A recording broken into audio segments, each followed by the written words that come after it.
Un garçon pauvre était sur le point d'acheter une cuillère en or à un étalage au bord de la route. Mais la vieille dame lui dit que s'il utilise cette cuillère pour manger 3 repas dans la maison d'un homme riche, il deviendra le fils d'un homme riche. En voyant l'histoire de la vieille dame, Jacques était un peu sceptique. Ce jour-là, il allait livrer des informations à son camarade de classe, un plutocrate, voir le luxe de la famille de son camarade de classe. Cela a également renforcé sa confiance en lui pour devenir un homme riche. Mais lorsqu'il est arrivé devant les camarades de classe du plutocrate, l'un d'entre eux l'a humilié au point il a sorti de son portefeuille un billet de banque en guise de frais de course et lui a demandé de partir. L'un de ses camarades de classe l'a vu faire. Alors qu'il s'apprête à partir, Karl l'invite à dîner. Le gosse de riche n'est pas content, mais c'est la maison de Karl. Peu après, ils arrivent au restaurant pour dîner. Mais le gosse de riche ne veut pas lâcher prise. Il prétend qu'un homme comme Jacques ne mérite pas d'être à table et empêche la femme de chambre de lui donner des couverts. Jacques ne s'offusque pas des insultes du riche, car cela lui donne l'occasion d'utiliser sa cuillère en or. Il sortit donc sa cuillère d'or et la pointa vers l'homme riche en disant que sa chance allait tourner. Tout le monde se mit alors à manger. Mais après avoir avalé quelques bouchées avec la cuillère d'or, Jacques s'est rendu compte qu'il y avait une lueur dorée sur la cuillère. Afin de pouvoir continuer à manger chez Karl,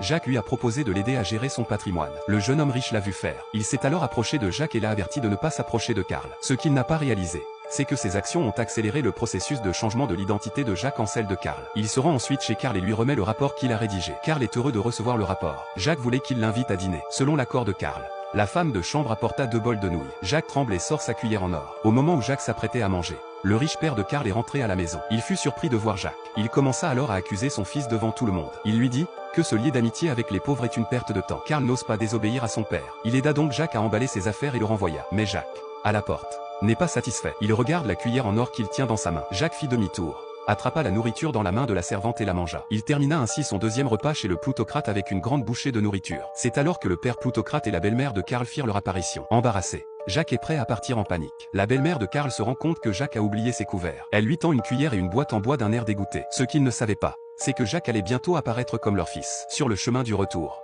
il se souvient des brimades qu'il subissait à l'école. Karl était toujours là pour l'aider. Mais maintenant, il essayait de changer d'identité avec Karl. Il s'en voulut. Dans un accès de colère, il a jeté la cuillère en or à la poubelle. Pendant ce temps, le père de Karl a été surpris de voir le rapport de gestion de son fils. Il ne pensait pas que son fils était aussi bon. Pressé, son fils Karl lui a tout raconté. Il apprend que le rapport a été rédigé par un garçon pauvre. Le plutocrate s'est senti menacé. Le lendemain, les parents de Karl et de Jacques sont convoqués à l'école. Ils affirment que Karl a été malmené et que Jacques l'a fait chanter pendant toute sa scolarité. Et que l'argent était en fait le paiement de Jacques pour avoir aidé Karl à rédiger le rapport. Et qu'il s'agissait maintenant d'une preuve de son extorsion. Jacques a demandé à Karl de laver son nom. Mais Karl, connaissant les méthodes de son père plutocrate, a pointé Jacques du doigt. Le père de Jacques tombe à genoux devant le licenciement imminent de son fils. Pour les plutocrates, le genou d'un pauvre ne signifie rien. Ses camarades de classe viennent d'assister à la scène. L'humilité de son père est trop difficile à supporter pour Jacques. Il est déterminé à faire payer cher les ébattus. Le soir, Jacques s'approche de Karl et lui demande pourquoi il l'a piégé. En tant que zébattu, Karl ne considérait pas vraiment Jacques comme un ami. Il s'est servi de Jacques comme d'un outil et a commencé